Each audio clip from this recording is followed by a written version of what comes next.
Welcome to Blizzard Fire. We hope this video helps fire up your solution. You begin by confirming hardware and basic software state. First, plug a known good Apple-certified cable into a 20W or higher USB charger. This sets the power baseline. Next, look into the Lightning or USB-C port with good light and remove lint with a dry, soft brush. Do not poke metal. Then restart your iPhone to clear background tasks. This reduces drain. Once done, connect and watch the charging icon to confirm the phone accepts current before moving to diagnostic steps. Now you isolate where the slow charging originates by testing different setups.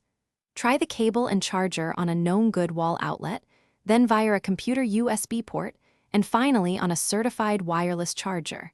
This narrows hardware versus software issues. Open Settings Battery Health to verify maximum capacity and if optimized charging is limiting rate. Also monitor how long 0 to 80% takes versus the last 20%. Thermal and software throttling often slow the final portion. Finish by applying targeted fixes. If a cable or charger failed tests, replace it with a certified high-watt unit. High current makes a noticeable difference. Update iOS to ensure charging firmware is current, and if optimized charging delays matter, temporarily disable it. While charging, keep the iPhone out of direct heat and stop intensive apps. Thermal throttling slows charging. If slow charging persists after a reset and settings restore, back up your data and contact Apple support.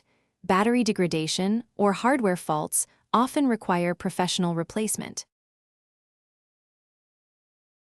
Thanks for watching. If you found this helpful, don't forget to like and subscribe.